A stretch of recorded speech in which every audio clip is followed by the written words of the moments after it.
Tahunnya adalah tahun 1945. Dunia berada di ambang perubahan besar. Dunia telah porak-poranda oleh 6 tahun perang yang panjang. Kota-kota hancur, dan jutaan nyawa hilang.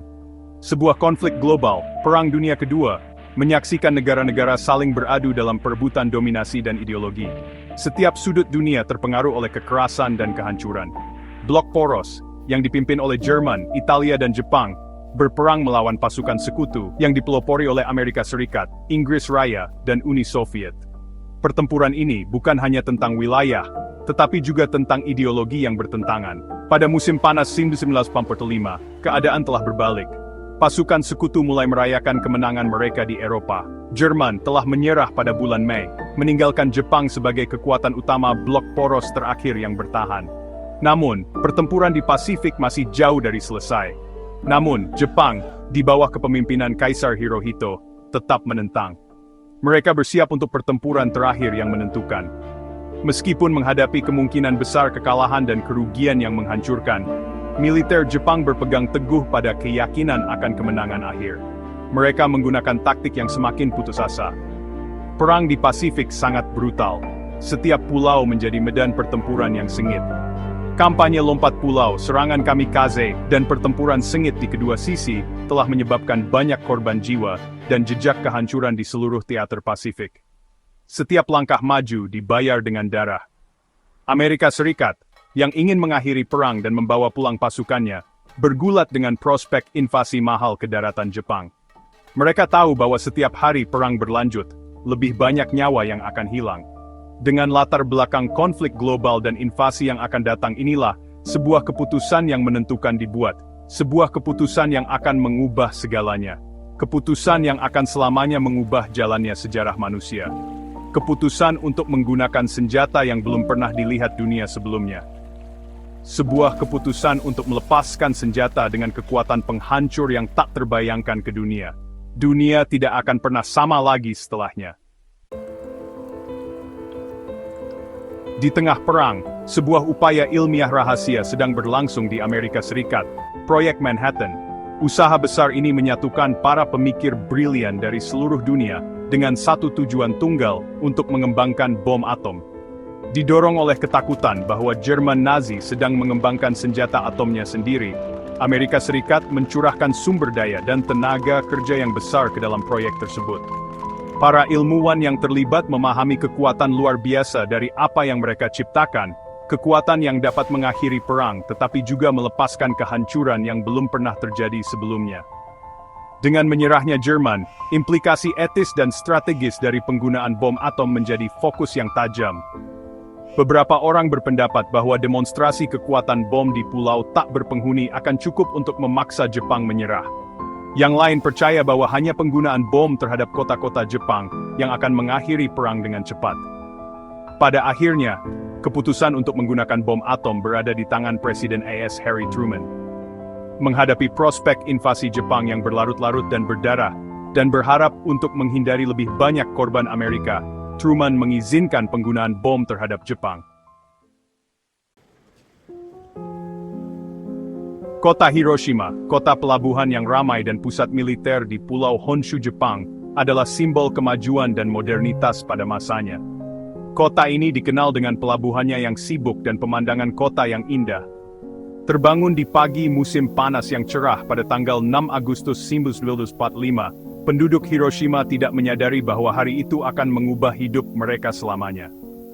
Tidak menyadari kengerian yang menunggu mereka, penduduk kota menjalani kehidupan sehari-hari mereka.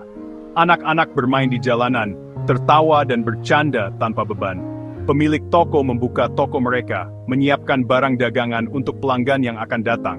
Dan para pekerja pergi ke pabrik dan kantor, siap untuk memulai hari kerja mereka.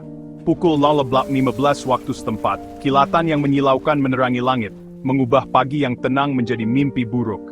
Pesawat pengebom B-29 Amerika, Enola Gay, telah menjatuhkan muatan mematikannya. Sebuah bom atom yang dijuluki Little Boy. Misi ini akan tercatat dalam sejarah sebagai salah satu momen paling menghancurkan. Bom uranium tersebut meledak 1.500 kaki di atas kota dengan kekuatan setara dengan 15.000 ton TNT, menciptakan awan jamur yang mengerikan. Ledakan itu melenyapkan segala sesuatu dalam radius 2 mil. Bangunan-bangunan rata dengan tanah, meninggalkan kehancuran total. Pepohonan langsung berubah menjadi arang, seolah-olah terbakar oleh api neraka. Dan udara dipenuhi dengan panas yang tak tertahankan, membuat setiap napas terasa seperti menyedot api. Gelombang ledakan yang bergerak dengan kecepatan suara, merobek kota, menghancurkan segala sesuatu di jalurnya. Meratakan rumah dan bangunan di jalurnya, meninggalkan puing-puing dan kehancuran. Dalam sekejap, Hiroshima berubah menjadi pemandangan kehancuran yang tak terbayangkan. Sebuah kota yang dulunya hidup kini menjadi reruntuhan. Puluhan ribu orang menguap seketika, hilang tanpa jejak. Bayangan mereka terukir di dinding dan jalanan oleh panas dan cahaya yang hebat, meninggalkan tanda abadi dari tragedi tersebut. Mereka yang selamat dari ledakan awal menghadapi cobaan yang mengerikan, luka bakar, penyakit radiasi, dan trauma yang tak terbayangkan. Kota yang menjadi abu, meninggalkan kenangan pahit akan hari yang mengubah sejarah selamanya. Bagian 4, 9 Agustus 1945, Nagasaki. 3 hari kemudian, dunia masih terhuyung-huyung dari kengerian Hiroshima. Jepang yang terguncang oleh serangan yang menghancurkan, belum menyerah. Pada tanggal 9 Agustus, pesawat pengebom B-29 kedua, Boxcar, terbang. Kali ini membawa bom plutonium yang dijuluki Fat Man. Target awal untuk pengeboman kedua adalah kota Kokura, tetapi awan menutupi kota. Pesawat pengebom dialihkan ke target sekundernya, Nagasaki, sebuah kota pelabuhan di Pulau Kyushu. Pukul 11.02 waktu setempat, Fat Man meledak di atas Nagasaki dengan kekuatan yang lebih besar daripada bom yang dijatuhkan di Hiroshima. Topografi Nagasaki dengan bukit dan lembahnya agak menahan ledakan dibandingkan dengan Hiroshima. Namun, kehancurannya masih sangat besar. Lebih dari 40.000 orang tewas seketika, dan banyak lainnya menderita luka bakar parah, cedera, dan keracunan radiasi. 2 pengeboman atom, yang dipisahkan hanya dengan 3 hari, menjerumuskan Jepang ke dalam kekacauan dan keputusasaan. Skala kehancuran dan hilangnya nyawa belum pernah terjadi sebelumnya, membuat negara itu bergulat dengan konsekuensi mengerikan dari perang atom. Bagian 5, bayangan setelah kejadian. Setelah pengeboman, keheningan yang mendalam menyelimuti kota-kota yang hancur. Udara, tebal dengan debu dan abu, membawa bau kematian dan pembakaran. Para penyintas muncul dari reruntuhan, tubuh mereka patah dan terbakar, pikiran mereka berjuang untuk memahami skala kehancuran. Rumah sakit, dipenuhi dengan yang terluka dan sekarat, berjuang untuk mengatasi banyaknya korban. Persediaan medis sangat rendah, dan dokter dan perawat bekerja tanpa lelah untuk meringankan penderitaan, seringkali tanpa kebutuhan dasar. Pengeboman tersebut melepaskan gelombang penderitaan manusia yang meluas jauh melampaui korban langsung. Ribuan orang meninggal dalam beberapa hari, minggu, dan bulan berikutnya akibat penyakit radiasi. Efek jangka panjang dari paparan radiasi, termasuk kanker dan mutasi genetik, akan terus menghantui para penyintas selama beberapa dekade mendatang.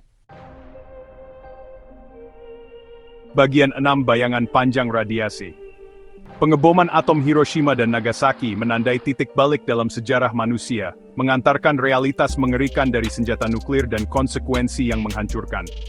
Ledakan tersebut tidak hanya menyebabkan kematian dan kehancuran langsung, tetapi juga melepaskan pembunuh diam-diam radiasi. Pada hari-hari, minggu-minggu, dan bulan-bulan setelah pengeboman, penyakit misterius mulai menimpa para penyintas. Mual, muntah, rambut rontok, dan luka bakar parah menjadi gejala umum. Ini adalah penyakit radiasi, kondisi yang melemahkan dan seringkali fatal yang disebabkan oleh paparan tingkat tinggi radiasi pengion. Efek jangka panjang dari paparan radiasi bahkan lebih berbahaya.